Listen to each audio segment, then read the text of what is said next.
college, four-year degree, really worth it? What is it? Really worth what it used to be? Really worth your time? Really worth your money or your parents' money? Or fill in the blank there. Asking these questions because I have different thoughts on this. I come from a different angle than a lot of people do. The role of it or the norm of it is you go to school K through 12, then you go to college, then you get yourself a good job, and you open up a 401k, IRA, some sort of savings device, made up thing, and then you save for retirement, and that's it. You do that, and you're good to go. That's pretty much still the standard nowadays, and that's what people believe. Well, once you're getting close to 10th, 11th, 12th grade, the main question everyone asks is, so now what are you going to do? You're going to go to college? Where are you going to college? And that is because it's embedded in everyone. It's instilled, and it shouldn't be. And I'm going to go through some reasons. That's just my opinion, my angle on it, but I want to bring up some points there. And granted, these are from 2021, so they're a little dated, a few years. So I think it's more severe and more worse than these actual numbers show, but I just want to get this out there and get people thinking. So, now, the average student loan debt, now this was 2021, like I said, now, currently, is $37,338. So that growth is tremendous, it's huge. And that is saying that you got the grants, you got the scholarships, you got whatever, or you have other stuff where it's been deferred and it's not really considered debt at the time because it won't kick in for another 10, 20 years. So the main stuff that people are paying on is around that amount. That was 2021, like I said. So private student loan debt, not federal student loan, but just private student loan debt, grew at a much faster rate than the federal debt, than the national debt. And that's crazy, especially nowadays. Now, like I said, this is 2021. So the average federal student loan debt is $37,000 and change, like I said, per borrower. Private student loan debt averages $54,921 per borrower. That's just the private student loan. So that's together, federal and private. You're looking close to $90,000. So a total of 45.3 million borrowers have student loan debt. That's over 45 million borrowers have student loan debt. And of that, 92% of them have federal loan debt. So why is that different? Well, it's not private loan debt, it's federal loan debt. So if you know anything about this, if you have federal loan debt, which the whole thing when Obama was in office, he changed the rules, or they changed the rules, so you can no longer declare bankruptcy on your student loans, and now the government controls all student loans for the most part. So you can't default on it. You can't be forgiven of that. You can't, no matter what happens, if you an unforeseen horrible circumstance happens, you still owe that debt. And if it comes out of your retirement, it comes out of your pension, it comes out of your Social Security, whatever, they get taxed, whatever. They're going to get that. They're going to get that. They're going to get that. Period. So that's federal student loan debt. So 20 years after entering school, after starting school, half of the student borrowers still owe $20,000 or more on their outstanding loan balances.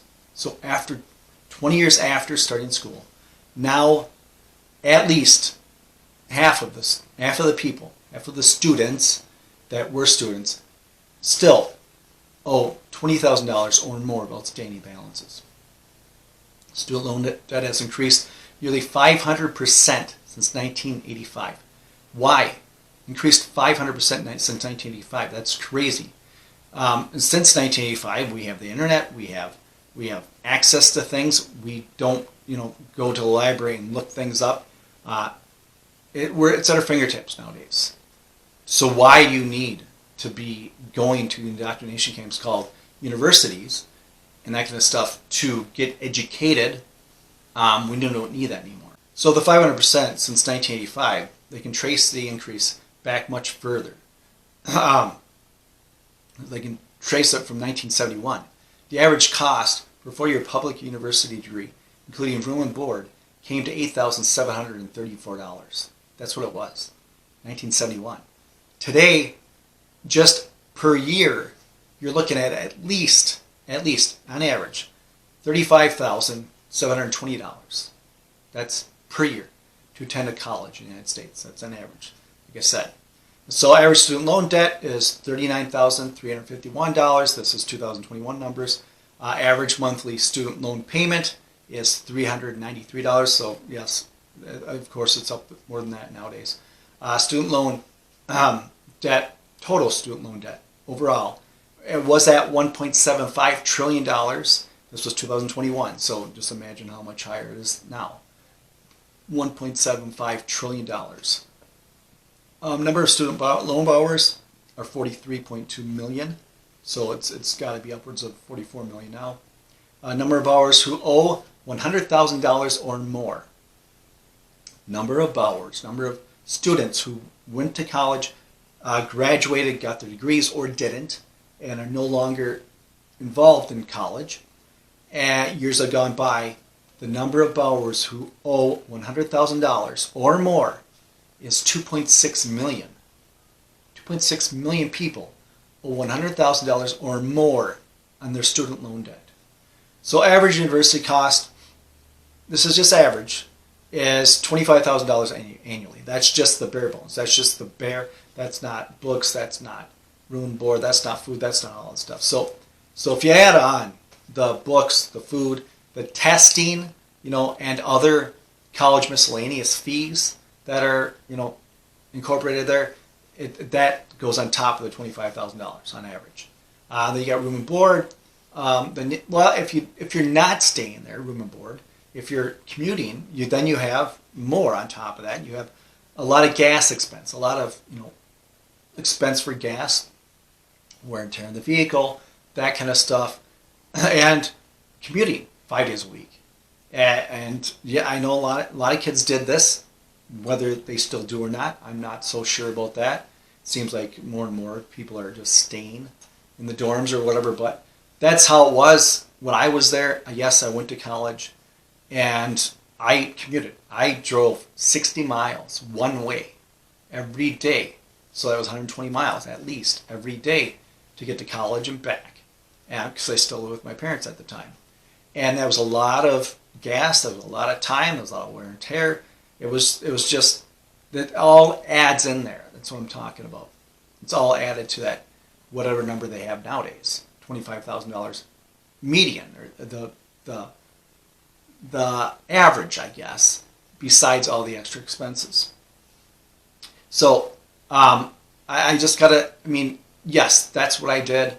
I know kids still say I want to go to college because I want to become a lawyer or a doctor or this or that, or I need to get a certain degree, need to get some sort of specialty in order for me to become qualified to get these, be eligible to get these jobs or these opportunities.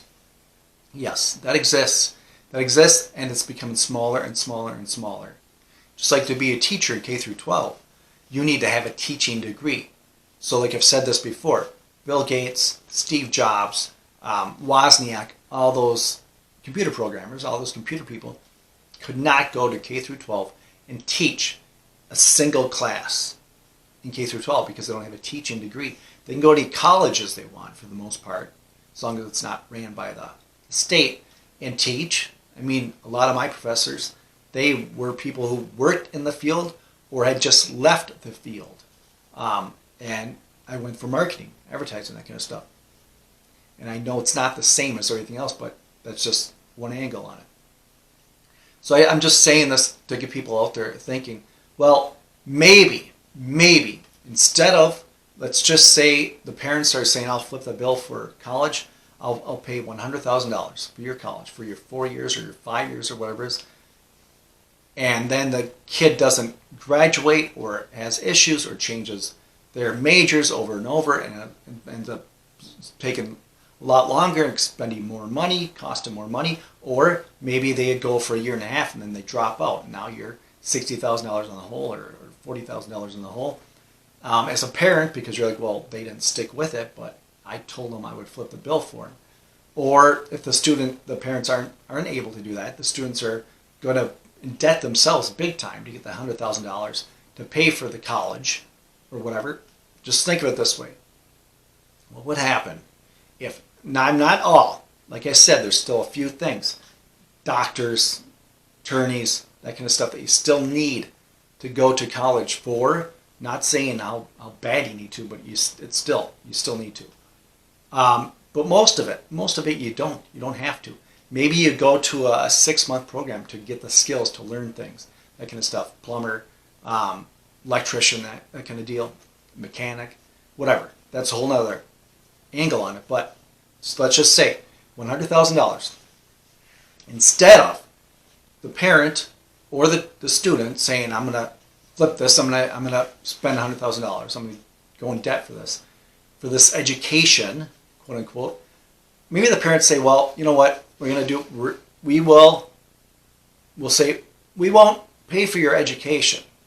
On the other hand, if you choose, we will give you $100,000, and not just cash, not just digits, but we will give it to you in a form of, we're going to purchase some land. We're going to purchase 20 acres or 30 acres here. Or we're going to purchase 10 acres here, 3 10-acre plots here and there, or 2 10-acre plots. And then from there you can choose what you want to do it. Once you have graduated or once you're out in the field, you can choose to sell that stuff, to maybe open your own business, or to maybe you can build your home there. Or maybe I found this place, it's a fixer-upper, it was $105,000 this home because the economy's down. So instead of putting you through college, instead of spending that $100,000 to put you through college, I bought you this home for $105,000. Yes, it's a fixer-upper. It's not too bad. It's a 3-bedroom, 2-bath, whatever the case may be, and it's on, let's say, 1/4 acre, 1/3 acre, maybe 1/2 acre, maybe even a whole acre. Would that be better off for that child? For that child, instead of going through 4 years of this numb-minding indoctrination college, which in the end costs $100,000, and once they're done, they have nothing. They have this degree, and they have this debt, or the parents have this debt, or the parents paid all this money, and now from here they have to start from point zero to work their way up. Or after those 4 years, this child has had this home for 4 years, fixed it up some. Maybe he said, you know what, I'm going to live in one room, I'm going to rent out the other 2 rooms, and then 4 years later, maybe he has another rental, or maybe she or he have another house, or maybe they sold that and they opened their own kind of store, or their own business, or they started their own business. Maybe they sold that and they bought 2 smaller ones so they could rent one, or they could buy another one, or they sold that single family home and they found a triplex. So he's like, or she was like, I'm going to live in this one and I'll rent out these other 2. So after 4 years, well, you had that paid off because your parents paid for it, or you did, instead of going to college. And now everything else is just mailbox money. It's just, you're just making money. I think it's a no-brainer, because what you instill in them, you get them experience of being renters, if that's the case, or you get them experience of selling or fixing up, or ownership, that kind of stuff. They can do gardening or whatever they want if they have that. Even on a 1/3 or 1/4 acre land, they could do a little bit of that. You're teaching them real skills, or they're in a situation where they need to learn these real skills and use these real skills, versus all this theoretical kind of stuff out of these books that these teachers who don't know anything other than what they're told or taught to teach, they've never done anything. It's just like the saying goes, those that can't teach, those that can do. So I know I probably messed this up somehow trying to explain it, but just think about that. Would it be better to spend $100,000 on this child for their education, their 4-year degree, whatever it is, their bachelor's or 6-year degree, the $100,000 as a parent or the child itself, on their degree on their education, quote unquote, or get them a home, get them some land, whatever. And then they have a real asset right there from the get-go. So they have 4 years time or 5 years that they would have been in this indoctrination camp, learning all this crap. They had those 4 to 5 years to learn real skills, make real connections, and do stuff for real instead of theoretical. I'm just throwing it out there. I want you guys to think about this, and if you have any comments, go ahead. But anyways, if you like this, like, share, subscribe. Thank you for watching. As always, stay vigilant with yourself and get help.